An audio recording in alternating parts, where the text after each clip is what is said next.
सुबह के 7 बज चुके हैं। वक्त हो चला है एमपी एक्सप्रेस का बुलेटिन का आगाज करते हैं और सबसे पहले बात करते हैं बड़ी खबर की, जो कि मिल रही है इंदौर से, जहां के महू में पुलिस ने वाहन चोर गिरोह पर शिकंजा कसा है। पुलिस ने गिरोह के पास से तकरीबन 5 करोड़ रुपए कीमत की 44 गाड़ियां बरामद की। एसपी महेश चंद जैन ने बताया कि इंदौर समेत महू के अलग अलग थाना क्षेत्र से शिकायतें मिली थी कि आरोपी देवेंद्र ठाकुर ने कई 4 पहिया वाहन 22 से 30 हजार रुपए में किराए पे लिया था। गिरोह के सदस्य वाहन मालिक के फर्जी हस्ताक्षर कर जाली दस्तावेज तैयार कर गाड़ी गिरवी रखकर फरार हो जाते थे। आरोपी वाहन मालिकों को न तो गाड़ी का किराया मिलता था, न ही गाड़ी वापस मिलती थी। मामले में गिरफ्तारी के बाद चारों आरोपियों देवेंद्र ठाकुर, श्याम सिंह सुनेर, दीपक रघुवंशी, रितेश वर्मा से पुलिस पूछताछ कर रही है। कई शहरों में किराए पर लेकर वारदात करने के बाद इन आरोपियों ने कबूल भी कर ली है। एक बड़ी सफलता यहां पर पुलिस को हासिल हुई और बहुत शातिराना अंदाज में इस वारदात को अंजाम दिया जाता था। और न केवल इंदौर में बल्कि इनका नेक्सस प्रदेश के अलग अलग हिस्सों में था। कई गाड़ियां मिली हैं, कई लग्जरियस गाड़ियां मिली हैं। इस दौरान किराए पर वाहन लेते थे, फर्जी दस्तावेज बना लेते थे और उसको गिरवी रखकर ये लोग फरार हो जाते थे। ऐसे में जो वाहन मालिक रहते थे उनको काफी दिक्कतें पेश आती थी, क्योंकि उन्हें ना तो पैसे मिलते थे, ना उनको जानकारी मिलती थी कि आखिरकार उनकी गाड़ी गई तो गई कहाँ। इसके अलावा उनको गाड़ी के बारे में कोई डिटेल्स, कोई जानकारी भी नहीं दी जाती थी। तमाम जानकारी के साथ अंशुल, मेरे सहयोगी, इस वक्त लाइव मौजूद हैं। सीधे उन्हीं का रुख करते हैं। अंशुल, जिस तरीके से पूरी घटना सामने आई है बहुत हैरान कर देने वाला है। एक नेक्सस, और इस नेक्सस के तहत न जाने कब से गिरोह यहाँ पर सक्रिय रहा होगा और कितने लोगों को इसने निशाना बनाया होगा।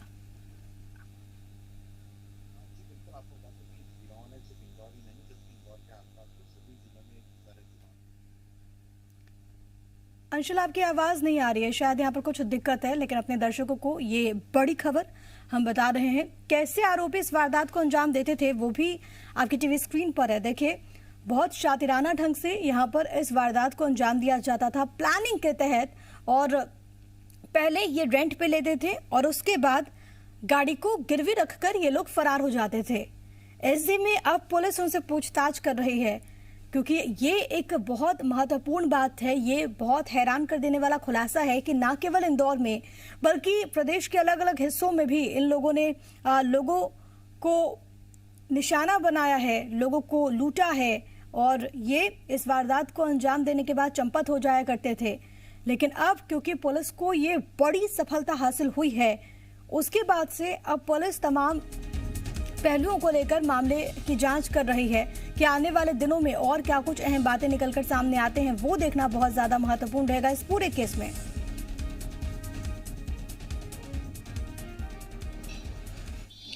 जिसमें हर कंपनी की, हर ब्रांड की 2 लाख रुपए से लेकर 5 लाख रुपए से लेकर 10-12 लाख रुपए तक की गाड़ी है, वो इसके कब्जे से बरामद की। 4 आरोपियों को पुलिस ने गिरफ्तार किया है।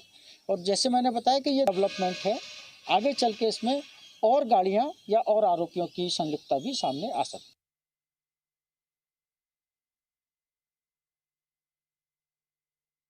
कहना है कि आगे चलकर और भी गिरफ्तारियां हो सकती है। कई सारी ऐसी गाड़ियां जो कि आगे भी मिल सकती है। पूछताछ इसी कड़ी में लगातार जारी है। अंशुल मेरे साथ, मेरे सहयोगी बने हुए हैं। अंशुल, कैसे इस ऑपरेशन को अंजाम दिया गया? 4 आरोपियों की गिरफ्तारी हुई है इस पूरे मामले में। फिलहाल पुलिस की ओर से अब आगे क्या कुछ तैयारी है? आगे से ये जो कार्रवाई है जांच की, वो किस तरीके से बढ़ रही है? जी बिल्कुल, आपको बता दूं कि आरोपियों में से लगातार आरोपियों की शिकायत जो है वो महू पुलिस को मिल रही थी और उसके बाद जब पुलिस ने पूरा जाल बिछाया तो आरोपी पुलिस की पकड़ में आए। और पूछताछ में आरोपियों से यह भी खुलासा हुआ कि आरोपी सिर्फ इंदौर या महू ही नहीं, इनके आसपास के जितने भी जिले हैं, चाहे वो देवास हो, रतलाम हो, यहाँ पर भी वारदात को अंजाम देते थे और यहाँ पर भी इसी तरह से लोगों को यह ठगी की वारदात करते थे। इसे लेकर पुलिस लगातार लोगों की जानकारी जुटा रही थी और जानकारी जुटाते हुए ही पुलिस को पता चला कि लगभग 44 कारें जो है अभी तक आरोपी अलग अलग तरीके से फर्जी दस्तावेज तैयार करके गिरवी रख चुके थे और उसका पैसा वसूल कर चुके थे। साथ ही पुलिस यह भी पता लगा रही है कि लगातार ये आरोपियों के द्वारा वारदात जो है कितने समय से की जा रही थी। हालांकि लगभग जो शिकायतकर्ता सामने आए हैं उसमें कई शिकायतकर्ता ऐसे हैं जिन्होंने 2 साल पहले आरोपियों को गाड़ी जो है वो किराए पे दी थी और उसके बाद से आरोपियों ने गाड़ी को गिरवी रख दिया और ना तो किराया दिया और ना ही किसी प्रकार से जो पैसा है वो आरोपियों के द्वारा लोगों को दिया जा रहा था। अब पुलिस को यह उम्मीद है कि लगातार इस तरह की वारदातों का जब खुलासा होगा और जांच आगे बढ़ेगी तो इसमें कई ऐसे लोग सामने आ सकते हैं जिनके द्वारा गाड़ियां जो हैं वो इन आरोपियों को किराए पे दी गई थी और उसके बाद से ही आरोपियों ने उन गाड़ियों को ना तो वापस लौटाया और ना ही किराया दिया। हालांकि पुलिस का यही कहना है कि लगभग 2 साल से जिस तरह से वारदात को अंजाम दी जा रही थी उसमें कई ऐसे लोग सामने आ सकते हैं जिनके साथ आरोपियों ने इस तरह की ठगी की वारदात को अंजाम दिया हो। जी बहुत धन्यवाद अंशुल मुकाती आपका तमाम बातचीत के लिए, तमाम जानकारी हम तक पहुंचाने के लिए। मध्य प्रदेश वैक्सीनेशन में नए कीर्तिमान रच रहा है। राजधानी भोपाल में भी ज्यादा से ज्यादा लोगों का वैक्सीनेशन कराने की कोशिश है प्रशासन की ओर से, और इसी के तहत नगर निगम ने राजधानी भोपाल में आज वैक्सीनेशन के लिए खास तैयारी की है। नगर निगम हर वार्ड में टीकाकरण के लिए आज 2 कैंप लगाएगा। इसके साथ ही महिलाओं को टीका लगाने के लिए भी अलग से सेंटर बनाए जाएंगे। प्रशासन ऐसे इलाकों में ज्यादा फोकस करेगा जहां पर महिलाओं के टीकाकरण का प्रतिशत कम है। आज राजधानी भोपाल के 85 वार्ड में 170 से अधिक वैक्सीनेशन कैंप लगाए जाएंगे।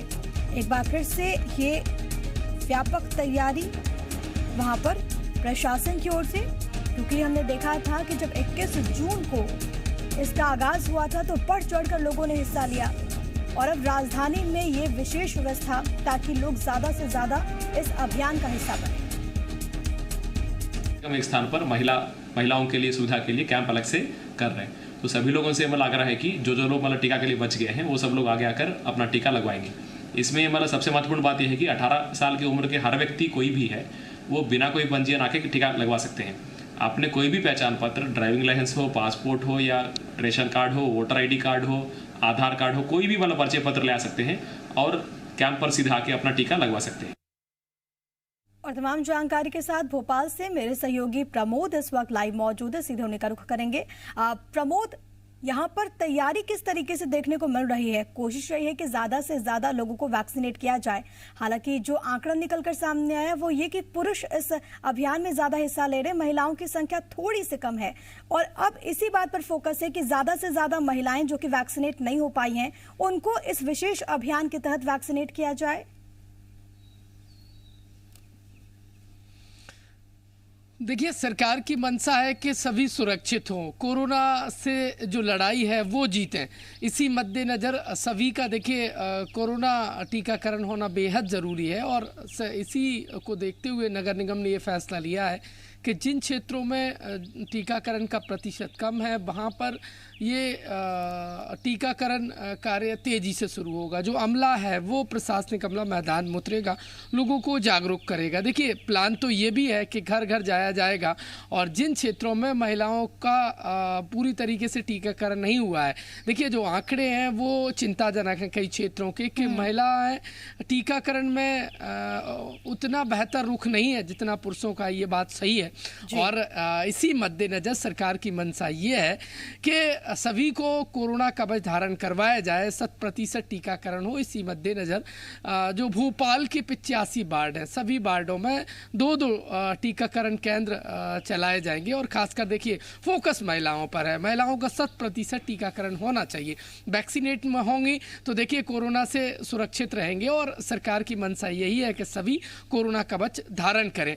देखिए, एक बार प्रदेश भर के यदि हम आंकड़े पर नज़र डालें तो जब से वैक्सीनेशन महाअभियान शुरू हुआ है 21 तारीख से, तब अब तक 36 लाख से ज़्यादा लोगों को कोरोना वैक्सीन लगाई जा चुकी है, कोरोना का कवच धारण करवाया जा चुका है। देखिए, ये सिलसिला अभी रुका नहीं है, सरकार का संकल्प अभी पूरा नहीं हुआ है। जब तक 100% कोरोना वैक्सीनेशन नहीं हो जाता, ऐसे में आम लोगों को समझना होगा। हमारी भी लगातार यही अपील है कि अगर आप पात्र हैं तो आप वैक्सीनेट खुद को जरूर करवाएं, क्योंकि यही एक सुरक्षा कवच है। बहुत धन्यवाद आपका प्रमोद, तमाम बातचीत के लिए और तमाम जानकारी हम तक पहुंचाने के लिए। आगे बढ़ेंगे। अब ये खबर मध्य प्रदेश का गौरव बढ़ाने वाली है, जिसकी हम बात कर रहे हैं।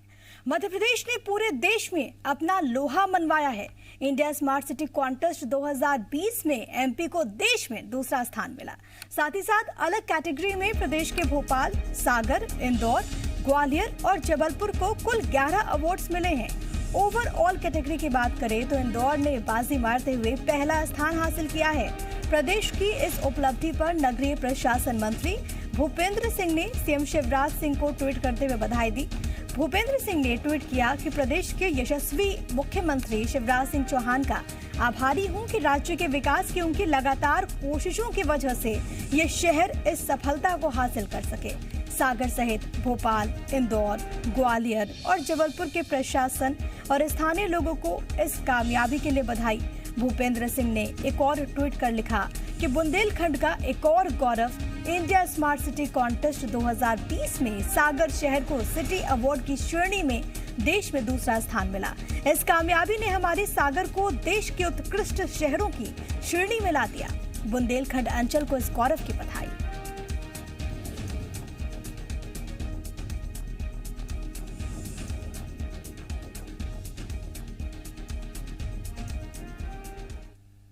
प्रदेश में एक बार फिर से एमपी का डंका इंदौर ने स्मार्ट सिटी में बहुत सारे नवाचार किए जो अन्य शहरों ने नहीं किए, और ये नवाचार तभी संभव होता है कि जब हमारा राजनीतिक नेतृत्व, हमारे अधिकारी और जनता सब मिल के काम करती, तभी संभव होता है। और मुझे लगता है जो हमने ये स्मार्ट सिटी का जो तमगा मिला है, मैं ये हमारे प्रधानमंत्री के नेतृत्व में, माननीय मुख्यमंत्री जी के मार्गदर्शन में सभी जनप्रतिनिधियों ने, अधिकारियों ने और खास करके जनता ने जो साथ दिया, ये उनके लिए है। धन्यवाद इंदौर, धन्यवाद जनता। मध्य प्रदेश ने बहुत बेहतर परफॉर्म किया है और इंदौर को पहले नंबर पे रहने की आदत हो गई है, इसलिए इंदौर नगर ने भी कई पुरस्कार जीते हैं। मैं प्रदेशवासियों को, संबंधित विभाग को, सारे नगर निगम को, निकायों को, इंदौर को भी अपनी तरफ से बहुत बहुत बधाई देता हूँ। भोपाल से बीजेपी सांसद साध्वी प्रज्ञा ठाकुर ने शहीद हेमंत करकरे को लेकर एक बार फिर से विवादित बयान दे दिया। प्रज्ञा ठाकुर ने कहा कि सच्चे देशभक्त हेमंत करकरे को शहीद नहीं कहते। प्रज्ञा ठाकुर भोपाल में इमरजेंसी के विरोध में आयोजित एक कार्यक्रम में बोल रही थी।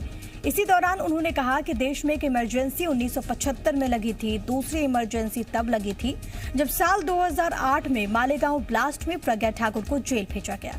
इस दौरान उन्होंने कहा कि सच्चे देशभक्त हेमंत करकरे को शहीद नहीं कहते।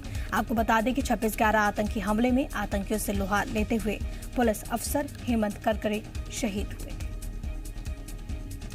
एक इमरजेंसी लगी थी 1975 में और एक इमरजेंसी जैसी अवस्था बनी थी 2008 में, जिस दिन मालेगांव ब्लास्ट में साध्वी प्रज्ञा सिंह ठाकुर को अंदर किया गया।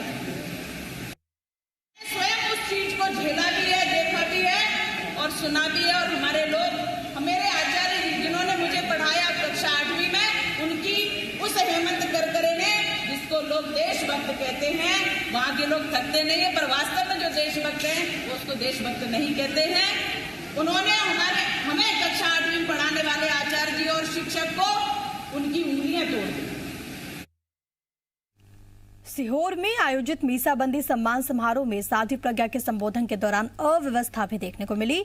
दरअसल भोपाल सांसद साध्वी प्रज्ञा सीहोर के टाउन हॉल में मीसाबंदी सम्मान समारोह कार्यक्रम में शामिल हुई थी।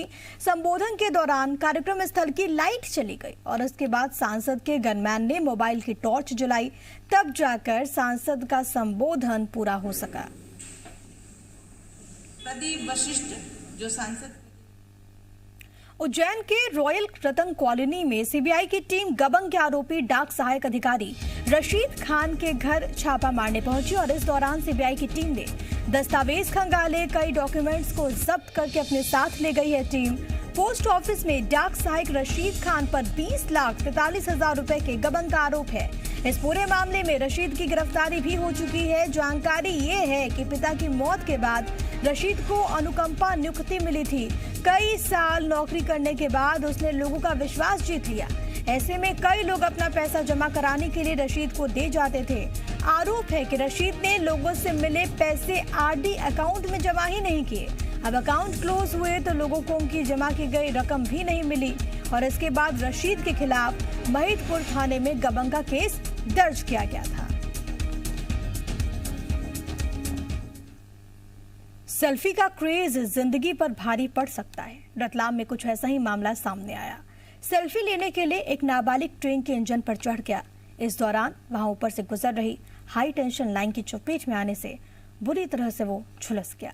युवक को जिला अस्पताल में इलाज के लिए एडमिट किया गया है।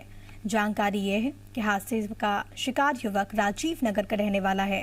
3 दोस्तों के साथ वो रेलवे ट्रैक पर पहुंचा था, जहां ट्रैक पर खड़े इंजन पर सेल्फी लेने के दौरान उसका ध्यान हाई टेंशन लाइन पर नहीं गया। जैसे ही सेल्फी लेने के लिए उसने हाथ ऊपर किया, हाई टेंशन लाइन की चपेट में आ गया। करंट लगने से जोरदार झटका लगा। झुलसता हुआ नाबालिग इंजन से नीचे आ गिरा। नाबालिग को चोटें लगी हैं। सूचना मिलने पर जीआरपी पुलिस भी जिला अस्पताल पहुंची। घटना की जानकारी ली गई। मुझे किसी ने कोई धक्का पक्की जैसा कुछ नहीं किया। दोस्त लोग तो आपस में मस्ती कर रहे थे। मस्ती करते करते इंजन चढ़ गया। एक पहले चढ़ा था, उसने खींचा तो मैंने कहा मैं भी चढ़ के खींच लेता हूँ। वो लेकिन नीचे उतरा, मैं चढ़ा तो मेरा हाथ थोड़ा लंबा गया, तो वो बिजली के वायर से थोड़ा टच हुआ। जैसे मुझे झटका लगा, मैं नीचे गिर गया।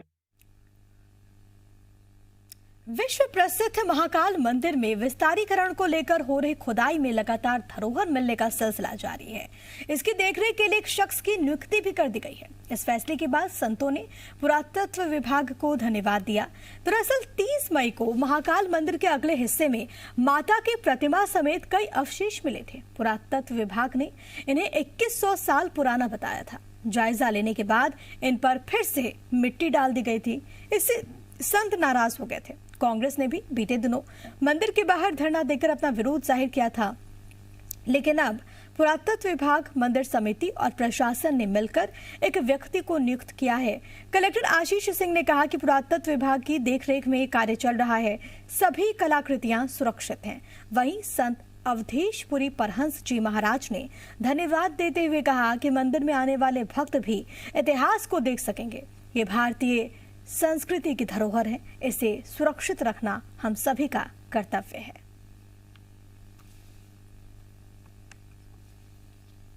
एक शोध मंदिर बनना चाहिए और जितनी भी हमारी पुरा संपदा निकल रही है, पुरासाक्ष्य निकल रहे हैं, ये बहुत ही अद्भुत हैं, अप्रतिम हैं, अद्वितीय हैं। इसलिए मैं कहना चाहूंगा कि इनको यहीं संरक्षित किया जाए भविष्य। और लोग, मैं समझता हूं कि महाकाल का दर्शन करने से पहले इसको देखेंगे तो इसको देखने से लोगों के अंदर महाकाल के प्रति आस्था बढ़ेगी।